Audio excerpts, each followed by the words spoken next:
Deuxième remarque sur la fameuse banalité du mal. Je voudrais qu'on n'oublie jamais, quand cette expression apparaît, qu'on n'oublie jamais qu'elle est extraite d'une phrase dans laquelle Hannah Arendt parle de la leçon de la terrible, de l'indicible, de l'impensable banalité du mal. La formule, ce n'est pas la banalité du mal. La formule, c'est la terrible, l'indicible, l'impensable banalité du mal. Et c'est une violence qu'on fait à Hannah Arendt, mais à son texte aussi, enfin d'abord à son texte et à elle-même, en considérant qu'elle aurait parlé de la banalité du mal. Non, elle a parlé de la terrible, de l'indicible, de l'impensable banalité du mal. C'est-à-dire que les trois épithètes font sens. Il y a un caractère terrible, il y a un caractère indicible, il y a un caractère impensable à cette banalité. Donc la banalité n'est pas banale.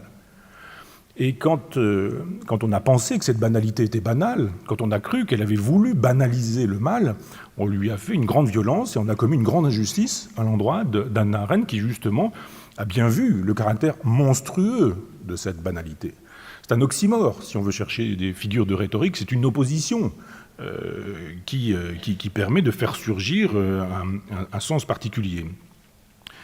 Elle dit « il n'y a pas de démoniaque ». Il n'y a pas de mal absolu. Et je vous rappelle que ce qui fait la grandeur d'Hannah Arendt, c'est qu'elle n'essentialise pas le monde. Elle ne pense pas qu'il y aurait les juifs d'un côté, qu'il y aurait les non-juifs de l'autre côté, les Allemands ailleurs, et qu'il y aurait le mal avec une majuscule, qu'il y aurait le bien avec une majuscule, ce qui est très pratique pour faire de la philosophie, mais ce qui permet la plupart du temps de passer à côté du réel. Ce que veut Hannah Arendt, c'est réfléchir le monde tel qu'il est, c'est penser le réel dans sa réalité. Donc il n'y a pas du démoniaque ou du mal absolu, auquel cas il suffirait de dire que Eichmann incarne le mal, et puis l'affaire est réglée, on fait une grande dissertation sur le mal, elle essaie de voir comment tout ça fonctionne, concrètement, réellement, de façon pratique. Elle parle de la mesquinerie de cet assassinat collectif sans conscience, de culpabilité, et dans la médiocrité dépourvue de pensée de son prétendu idéal. Deux points. Les meurtriers ont tué non pas pour tuer, mais parce que cela faisait partie du métier.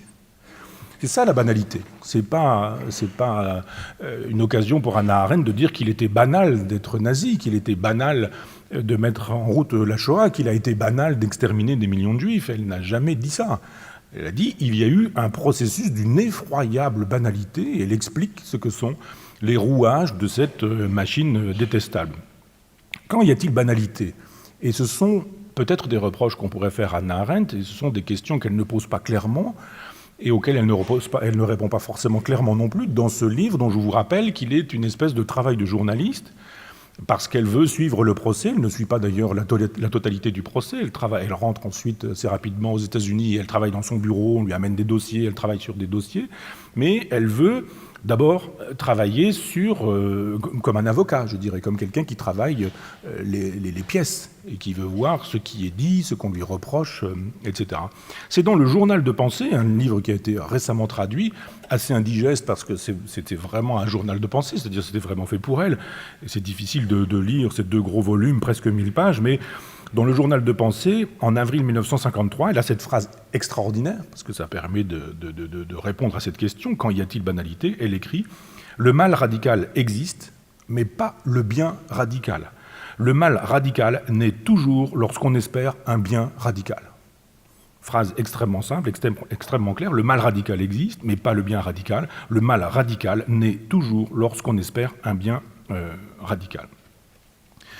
Il y a effectivement un malentendu terrible sur le travail d'Hannah Arendt, parce qu'on a cru qu'elle avait banalisé ce crime de guerre, ce criminel de guerre aussi, qu'elle avait minimisé la catastrophe de la Shoah, alors qu'elle a vraiment voulu continuer à faire son travail de philosophe qui n'essentialise pas les choses, parce que la lecture essentialisante, elle nous dit, on a d'un côté le mauvais nazi, de l'autre côté le bon juif, d'un côté le bourreau coupable, de l'autre côté des victimes innocentes.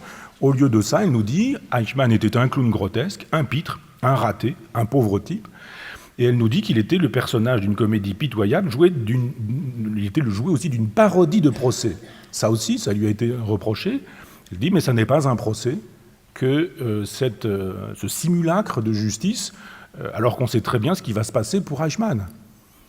Je crois me souvenir qu'Israël ne reconnaissait pas la peine de mort, ne pratiquait pas la peine de mort, et qu'ils ont suspendu cette interdiction, autorisé la peine de mort, pendu Eichmann, et ils sont revenus à cette idée qu'il fallait éviter la peine de mort par la suite. Donc elle dit que c'est une parodie de justice. Ça n'est pas une justice, quand on sait que le procès va se dérouler d'une certaine manière et qu'on sait très bien ce qui va se passer. Donc il y a eu clownerie généralisée, nous dit-elle. Il était un clown, mais d'une certaine manière, le procès était aussi une clownerie, une parodie de procès. Elle écrit cette phrase terrible, là encore, quand on la sort du contexte, « Cet homme n'était pas un monstre ». Quand il est si facile de considérer qu'il était un monstre et que l'affaire est réglée, il y a les monstres, c'est jamais nous, bien sûr, les monstres, mais c'est toujours celui qui est en face, et quand on a désigné l'autre comme un monstre, alors l'affaire était réglée.